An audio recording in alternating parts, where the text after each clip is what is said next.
You are a human being, not a human doing. So when you're stressed, there's at least 5 things that you can do that immediately relax you.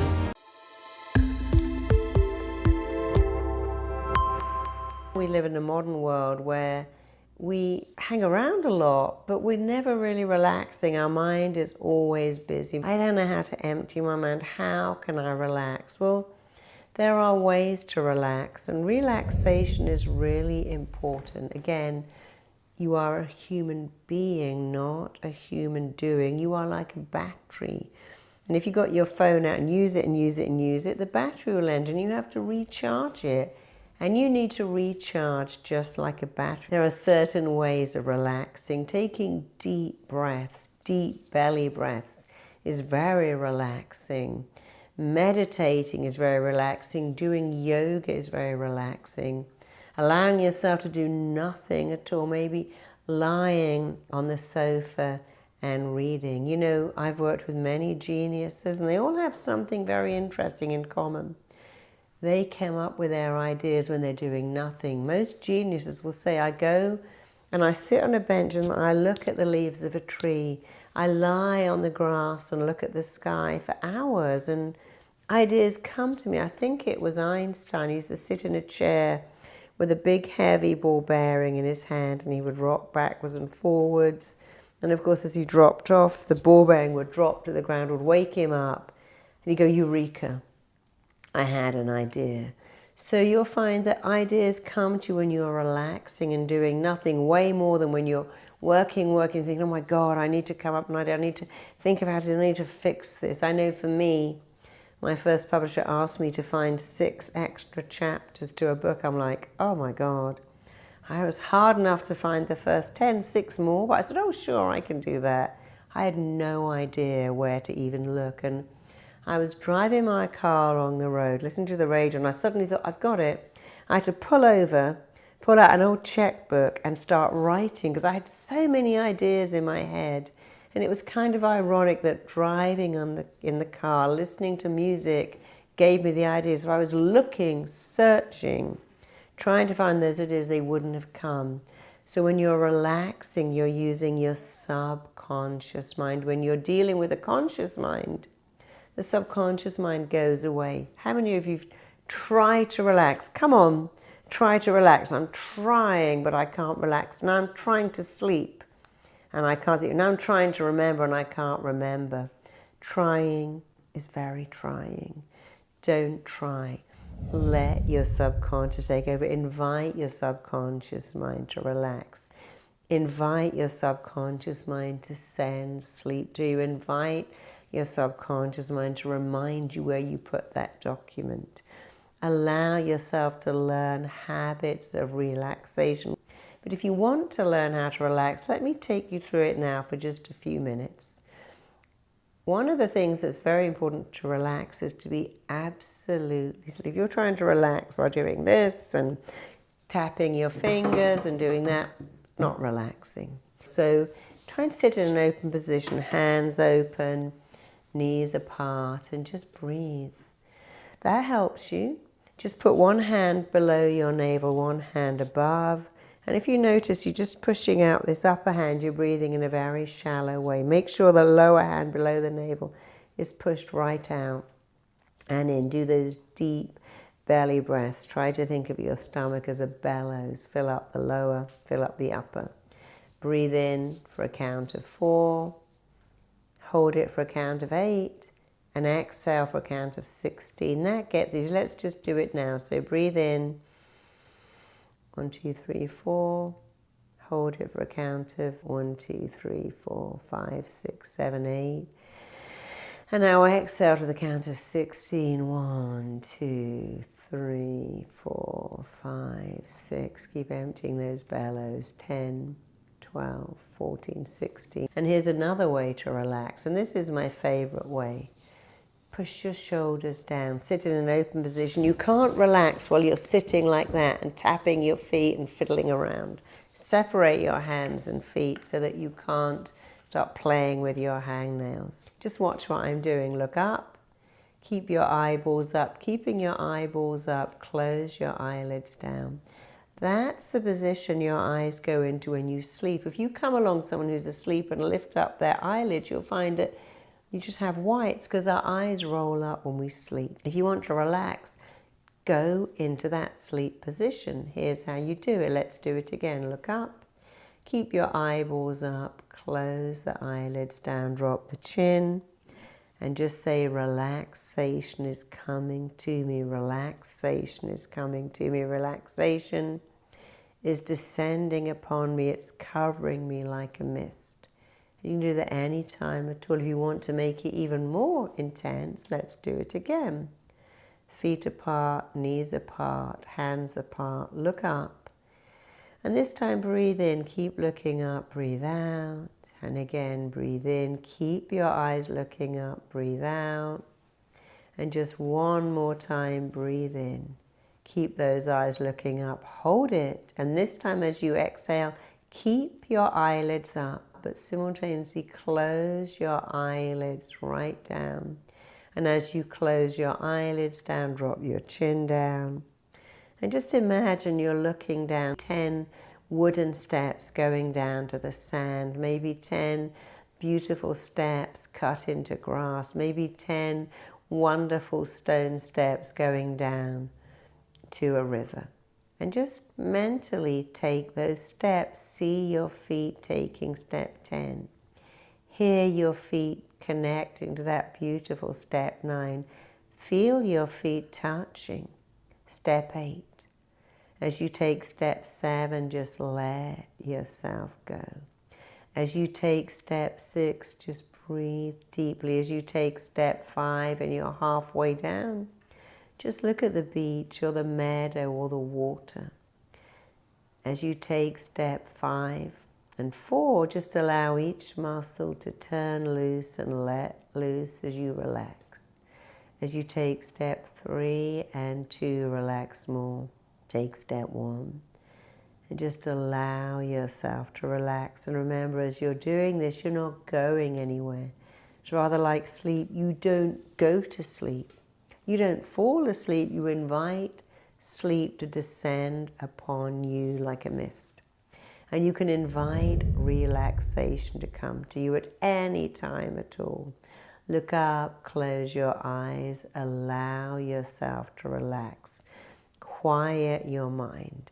And while you're keeping your mind on the beautiful stone steps, the wonderful grass steps, the sandy steps, whatever steps you're keeping your mind on, while you're keeping your mind on relaxation, feeling your feet on the steps, hearing the birds sing, the water trickle, feeling the warmth of the sun on your skin.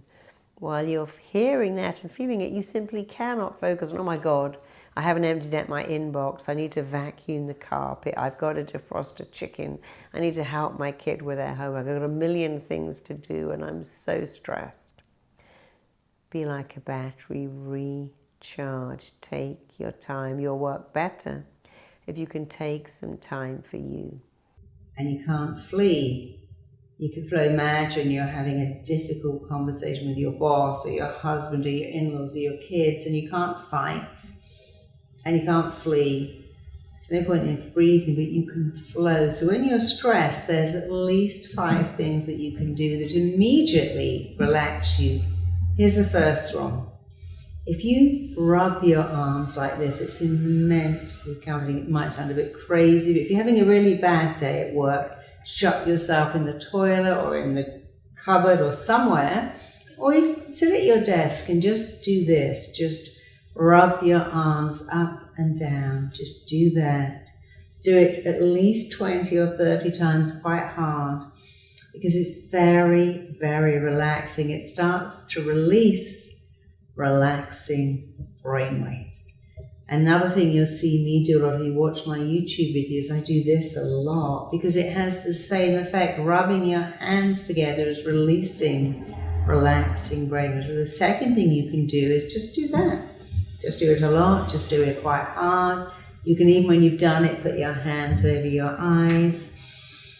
Take some deep breaths. Here's the third one. Wash your hands first. I'm going to ask you to touch your face. Doing this and doing this. You have receptors here. When you stroke your face and touch your face and rub your chin, it's immensely relaxing. If you have pets, you'll know. I know with my little kittens, I often stroke their face, stroke behind their ears, under their chin, and they love it because they have the same receptors we have. So touch your face. Here's another one. These are all easy. You can do them in moments. Fill up your mouth with saliva and swirl it all around. I know that sounds disgusting, but no one's going to know at all, so let's do it now. I'm going to do it. You won't know.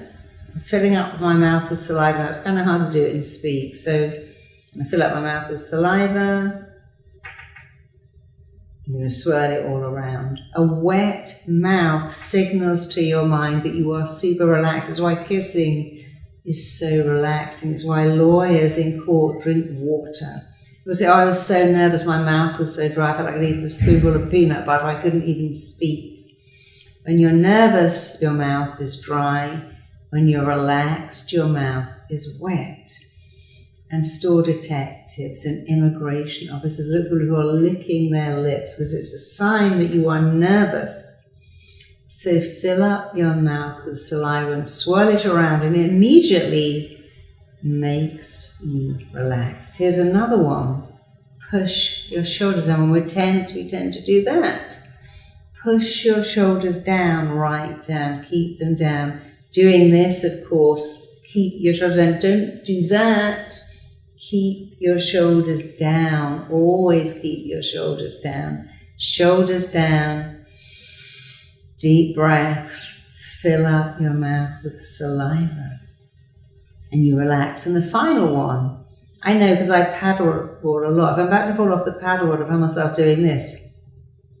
And if you look at children when they're constantly do that, putting your tongue on the roof of your mouth or just above your teeth like this is really relaxing. You might think, well, I look like an idiot, but you can do it in private. But at home, if you're going through your emails, doing a difficult task, feeling stressed because of your kids or your partner, stick your tongue out like that, or stick it on the roof of your mouth, and now you can't even see I'm doing it like that. Helps you relax. So remember what you've got. You've got a lot of things to do.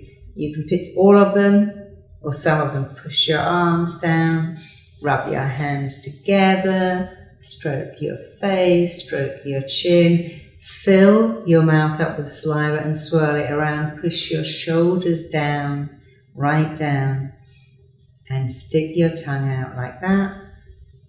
And all of these things instantly send a message to your mind and body that you are relaxed. Your body is run by a network of intelligence that's influenced by your mind. And certain things we do this, and this, and this, and the saliva, the shoulders down, and the tongue out, like that, put you straight into that network of intelligence where your body becomes relaxed, your mind is relaxed, you're doing things that physically tell your mind you're super relaxed.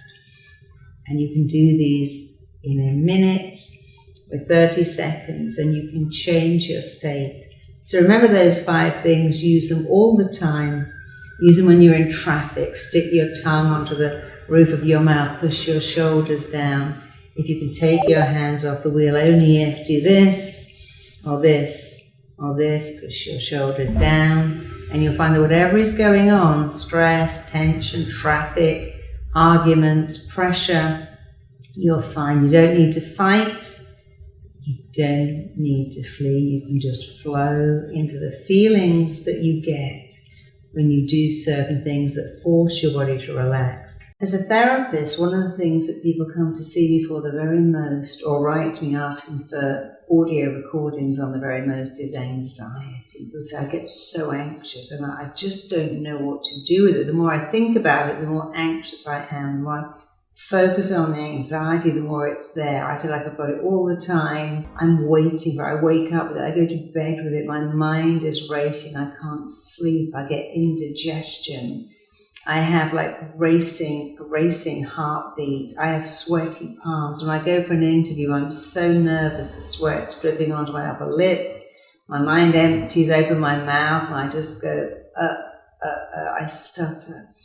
I go to an exam, and the minute I go and all the work I've done just disappears, my mind empties, and I sit there in a panic, and the more I think about it, oh God, I can't remember, I've forgotten, the worse it gets. So there are many, many symptoms of anxiety. I've mentioned some: palpitations, racing heartbeat, sweaty palms, sometimes sweating everywhere, having sweat drip onto your upper lip, on the back of your neck, having a dry mouth, having a mind that empties, feeling that you're shaking, trembling palms. So many things happen when we're anxious that we feel we can't control.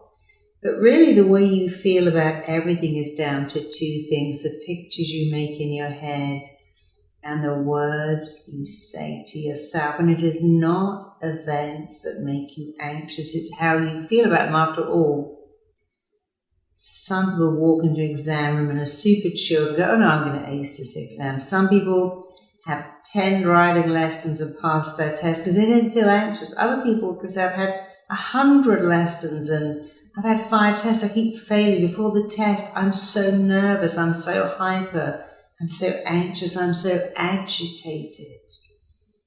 It's a bit like speaking on stage, standing up to speak. That can make you really nervous. Not at all. I've had so many people say, I'm being the best man at my friend's wedding and I don't want to do it. The thought of making a speech is killing me. Other people say, oh, I really love speaking. I love standing up. I volunteer at my church, or I go to my kids' school because I like speaking. And that tells you something. It is not events that make you anxious. It's how you feel about the events. After all, if you took a nap on a Sunday at 1 o'clock, went to bed and someone knocked on your door, you go, oh, who's that? But if it was 1 o'clock in the morning, you think, what, this is something bad, because it's the event. Somebody walking behind you isn't scary on a sunny day, but late at night in the dark, it can become very scary, because it is your mind that links anxiety to situation. I'm going to mess this up. I'm going to flunk this. I'm going to fail this. I won't know what to say. I won't know what to do. I'll go bright red. My anxiety is going to come back and spoil it all. You know, I've spoken on many stages. I've sat in many backstage arenas where someone comes along and puts on your makeup. And then some people get so nervous they have to have more and more makeup on because it keeps sliding off because they sweat. And they keep saying, I'm so nervous, I'm so nervous. Some people just go out, they go, oh, that's my signature, that's my music. And they run out on stage and they feel great because they love the audience. They don't think, what if I get it wrong? What if they see these sweat patches under my arms? What if I hold the mic and it's all sweaty? It's your thoughts that cause anxiety. Babies don't get anxious in an aeroplane. Babies don't get anxious in a car. They don't worry that dark is scary. They don't really know anxiety. They don't like loud noises, that's true. Anxiety is acquired, and just as you acquire it, you can be free of it forever. The same mind that makes you anxious. I can't talk to people. I can't do confrontation. I don't know how to ask what I want.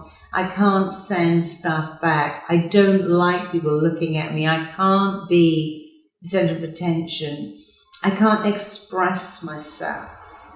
I'm no good at this or that. You tell yourself that, often without even knowing that you are doing it. And the same you that tells you that can stop. There are many ways you can stop being anxious like that.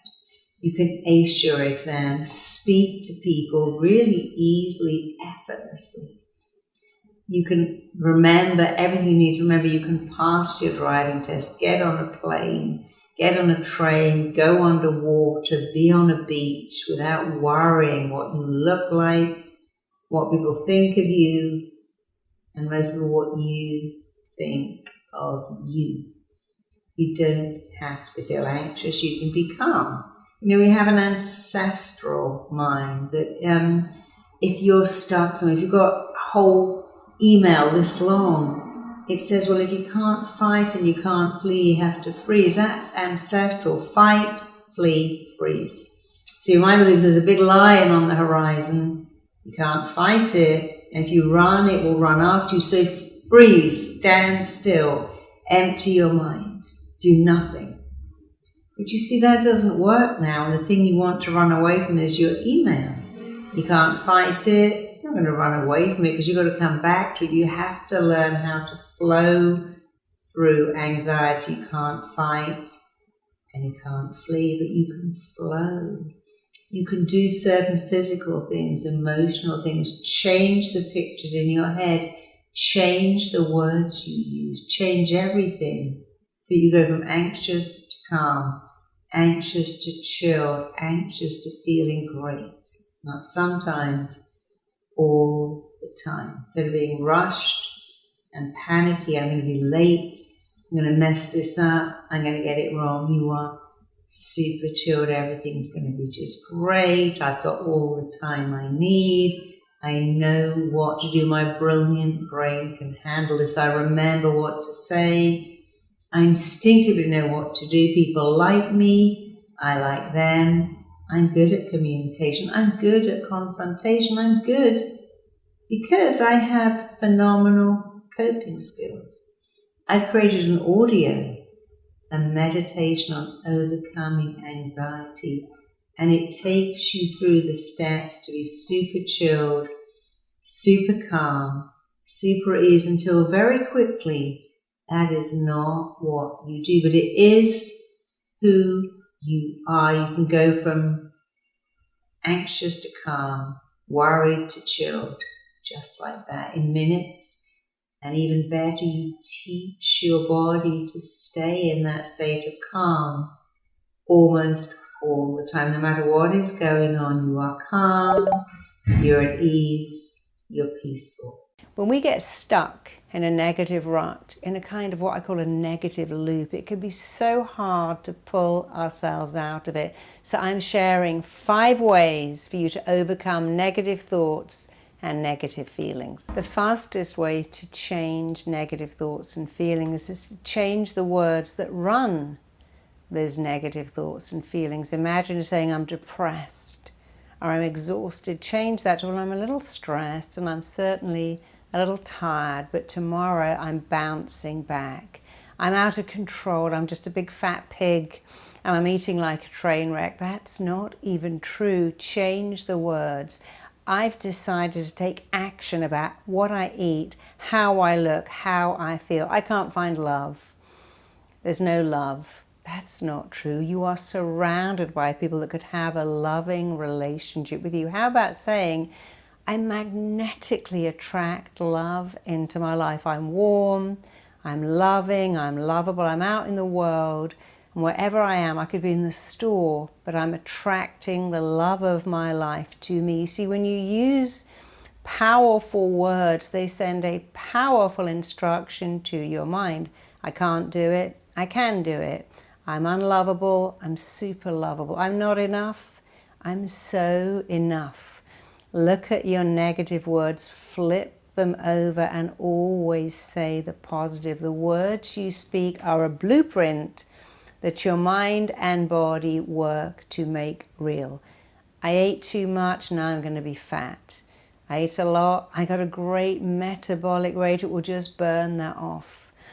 I didn't wash my hands and I'm probably going to get sick now. I have a fantastic immune system, it knows how to fight bugs and germs. You have so much power to feel good if you just decide to use better words. Listen to yourself. Ask your friends, hey, what do I say all the time? Well, you say it's a disaster. It's a nightmare. This is killing me. I'm so stressed. We don't even notice the words we're saying until we listen to us and go, oh my God, I can't believe I speak to myself like that. Somebody said to me, you know, I heard you speak and it was so amazing. I've had painful feet my whole life. You know what I say every day? I just can't stand it. I can't stand it when my kids don't put the lids on jars. I can't stand it when my husband doesn't put his laundry in the laundry box. I can't stand it when people are late. And I stopped saying that. I have never had painful feet since, because that was her blueprint. Every time she said she couldn't stand it, she couldn't stand it. Every time you say it's making me sick, I'm going to get sick, it's killing me, it's driving me crazy, it's making me insane, I can't stand it, I can't take it, it's too much, I'm so depressed, I'm so down. Stop it. Flip that over. It's a challenge. It's a situation. I am tired. My kids are a challenge. But they don't stay like that for very long. And anyway, if you have phenomenal coping skills, you'll rise up to meet every challenge. They'll still leave the lids off jars. Your husband will still leave his pants on the floor. But you know what? It won't bother you. Don't try to change them. Change your words. I promise you, it will change your life. The second way to get out of a rut is to really understand your primitive brain, your ancestral brain. We have modern bodies, but we have primitive thinking. And our primitive thinking is, if you can't fight and you can't flee, then you should just freeze. And years ago, we'd see a lion and we'd get into a complete panic. We'd either stand completely still or we'd run. And today we look at our inbox and go, oh no, look at all this stuff. And we can't fight it. And we can't flee, and we freeze again.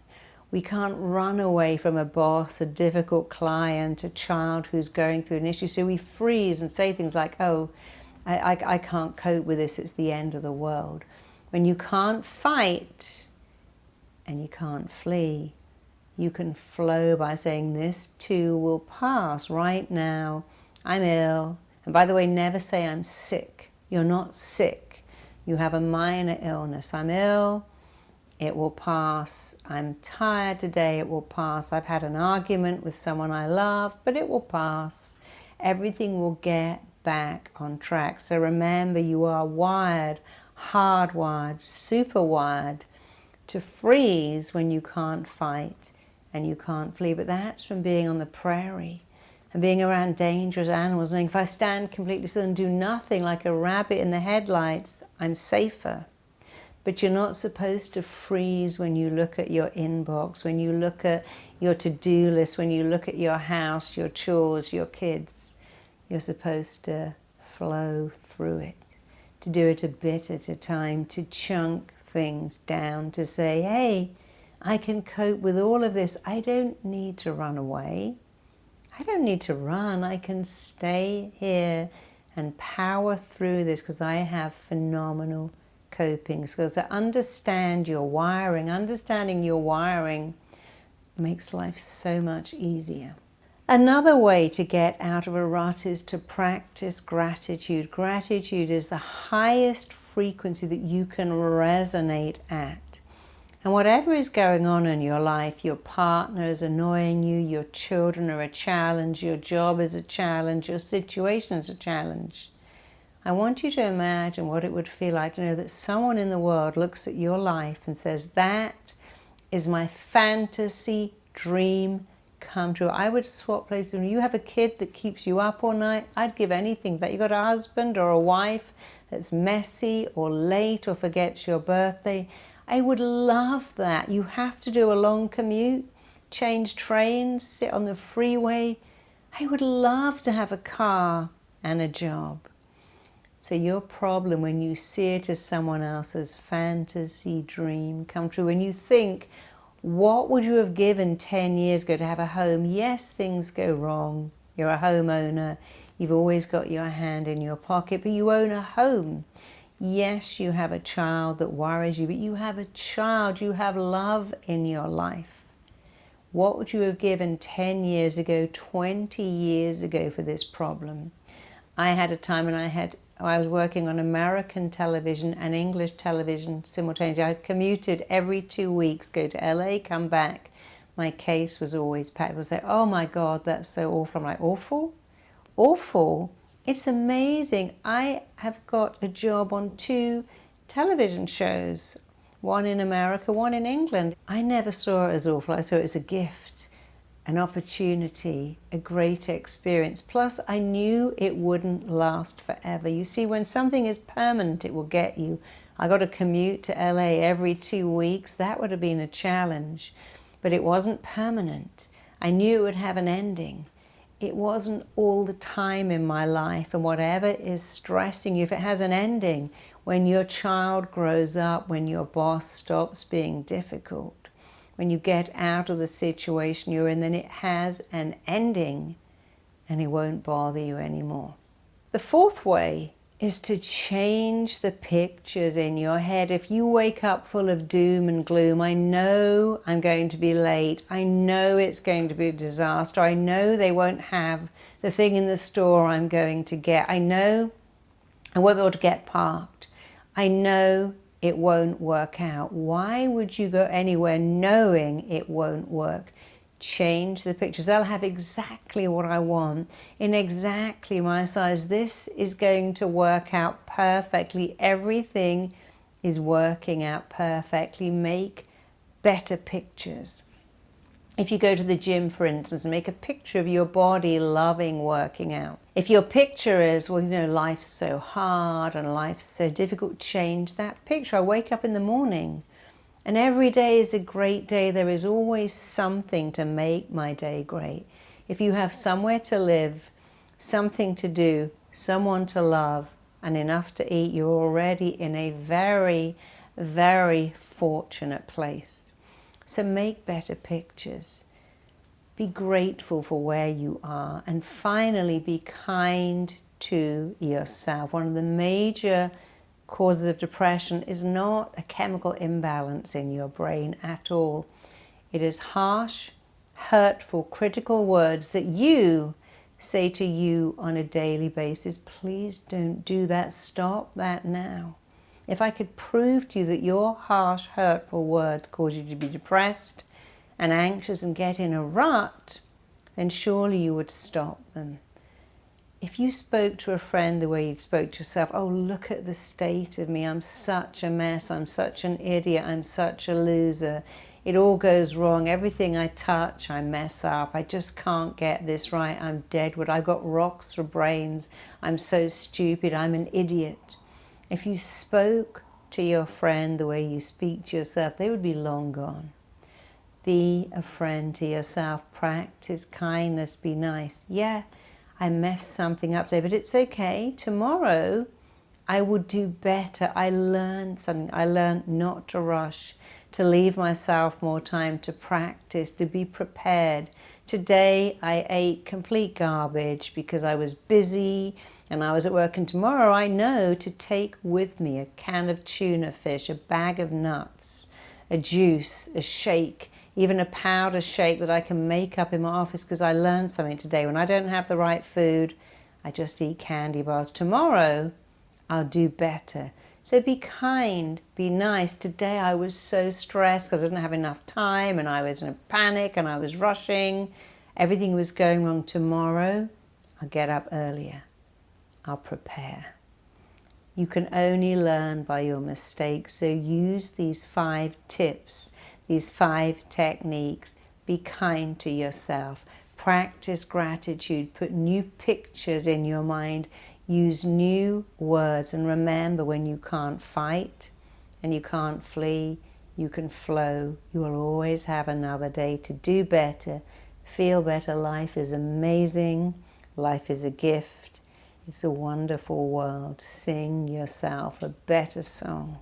It's a wonderful world, and here you are in it. And if you use those 5 things, your life will be infinitely better, not just sometimes, but all the time. If you enjoyed that video, check out the next one right here.